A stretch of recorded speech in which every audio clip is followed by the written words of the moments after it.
തിരുവനന്തപുരം നെടുമങ്ങാട്ടെ 1.5 വയസ്സുകാരൻ അർഷിദിന്റെ മുഖം കാണുമ്പോൾ കണ്ണ് നിറയാത്തവരുണ്ടോ? ആ വീഡിയോ പലതവണ കണ്ടിട്ടുണ്ടാകും. 1.5 വയസ്സിന്റെ കുറുമ്പും ചിരിയുമില്ല. ജനിച്ചത് മുതൽ ദുരിതം നേരിട്ടവന്റെ മനസ്സിൽ ഒരു തീക്കട്ടയായിരിക്കണം. ആരോടും സങ്കടം പറയാൻ കഴിയാതെ അവൻ നെഞ്ചു വീറി കരഞ്ഞിട്ടുണ്ടാകും. അമ്മയുടെ കാമുകൻ നെഞ്ചിൽ ചവിട്ടിയാണ് ആ കുഞ്ഞിനെ കൊന്നതെന്നാണ് പോലീസ് കണ്ടെത്തൽ. പ്രതി അഷ്കറിന്റെ ചവിട്ടേറ്റ് കുഞ്ഞിന്റെ 7 വാരിയലുകൾ തകർന്നു. തലയ്ക്കുള്ളിൽ 5 ഇടത്ത് നീർക്കെട്ടും രക്തസ്രാവവും ഉണ്ടായി. കുഞ്ഞു ശരീരത്തിൽ 91 മുറിവുകൾ കണ്ടെത്തിയെന്നാണ് പോസ്റ്റ്മോർട്ടം റിപ്പോർട്ട്. സിഗരറ്റ് ലൈറ്റർ കൊണ്ട് സ്വകാര്യ ഭാഗത്തും കാൽപാദത്തിന്റെ അടിഭാഗത്തും അഗ്രഭാഗത്തും പൊള്ളലേൽപ്പിച്ചു. അമ്മയുടെ അറിവോടെയാണ് കുഞ്ഞിനോട് പ്രതി ക്രൂരത കാട്ടിയതെന്നാണ് പോലീസിന്റെ അന്വേഷണത്തിൽ തെളിഞ്ഞത്.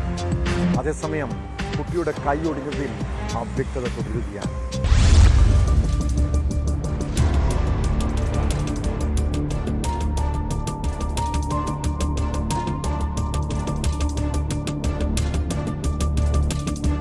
നെടുമങ്ങാട് കൊല്ലപ്പെട്ട 1.5 വയസ്സുകാരന്റെ ശരീരത്തിൽ 91 മുറിവുകൾ, 7 വാരിയല്ലുകൾക്ക് പൊട്ടൽ, തലയിൽ നീർക്കെട്ടും രക്തസ്രാവവും.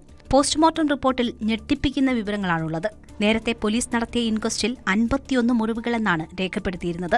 കുട്ടിയെ നിരന്തരം മർദ്ദിച്ച് കൊലപ്പെടുത്തിയത് താനാണെന്ന് പ്രതി അഷ്കർ സമ്മതിച്ചിട്ടുണ്ട്. അഖിലയ്ക്കും തനിക്കും ഒരുമിച്ച് താമസിക്കാൻ കുട്ടി തടസ്സമാകുമെന്ന് കരുതിയാണ് മർദ്ദിച്ചത്. കുട്ടി ഇടയ്ക്കിടെ കരയുന്നതും പ്രകോപനമുണ്ടാക്കി. കൊലപാതകം, കുട്ടികൾക്കെതിരായ അതിക്രമം തുടങ്ങിയ വകുപ്പുകൾക്ക് പുറമെ SC/ST അതിക്രമ നിരോധന വകുപ്പ് കൂടി ചേർക്കാനാണ് പോലീസിന്റെ തീരുമാനം. ഇതിനായി കുട്ടിയുടെ അമ്മയായ അഖിലയുടെയും പിതാവ് അഖിലിന്റെയും ജാതി സർട്ടിഫിക്കറ്റുകൾ പോലീസ് ശേഖരിക്കുന്നുണ്ട്. കേസിൽ അറസ്റ്റിലായ അഖിലയ്ക്കെതിരെ നിലവിൽ കൊലപാതക പ്രേരണാ കുറ്റമാണ് ചുമത്തിയിരിക്കുന്നത്. അഷ്കർ കുട്ടിയെ മർദ്ദിക്കുന്നതെല്ലാം അഖിലെ അറിഞ്ഞിരുന്നതായി പോലീസ് പറയുന്നു.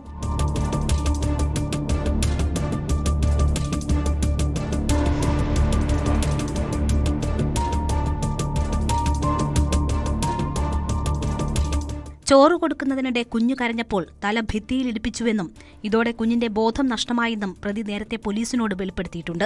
കുഞ്ഞിനെ പൊള്ളലേൽപ്പിക്കാൻ ഉപയോഗിച്ച ലൈറ്റർ പോലീസ് തെളിവെടുപ്പിനിടെ വീട്ടിൽ നിന്ന് കണ്ടെത്തുകയും ചെയ്തു. അഖിൽ എന്നായിരുന്നു കുട്ടിയുടെ ആദ്യ പേരെങ്കിലും അഷ്കറിന്റെ നിർബന്ധപ്രകാരമാണ് അർഷിദ് എന്ന് മാറ്റിയതെന്ന് മാതാവ് പോലീസിന് മൊഴി നൽകിയിരുന്നു. അതേസമയം കുട്ടിയുടെ കൈയൊടിഞ്ഞതിൽ അവ്യക്തത തുടരുകയാണ്. ചവിട്ടുപടിയിൽ നിന്ന് വീണ് കുട്ടിയുടെ കൈയൊടിഞ്ഞെന്നാണ് കേസിൽ അറസ്റ്റിലായ അമ്മ അഖിലയും കാമുകൻ അഷ്കറും പോലീസിന് നൽകിയ മൊഴി. എന്നാൽ ഇത് പോലീസ് വിശ്വാസത്തിലെടുത്തിട്ടില്ല. ഇവരുടെ മൊഴികളിൽ വൈരുദ്ധ്യമുണ്ടെന്നും അതിനാൽ വിശദമായ അന്വേഷണം നടത്തുമെന്നുമാണ് പോലീസ് പറയുന്നത്. കേസിൽ കൂടുതൽ പേരെ പ്രതി ചേർത്തേക്കുമെന്നും സൂചനയുണ്ട്. അഷ്കറിന്റെ സഹോദരിയെയും ഭർത്താവിനെയും അടുത്ത ദിവസങ്ങളിൽ പോലീസ് ചോദ്യം ചെയ്യും. പനവൂരിലെ വാടക വീട്ടിൽ ഇവർക്കൊപ്പമാണ് പ്രതികൾ താമസിച്ചിരുന്നത്. കുട്ടിയെ മർദ്ദിക്കുന്നതിനെക്കുറിച്ച് ഇവർക്ക് അറിവുണ്ടായിരുന്നുവെന്നാണ് സൂചന.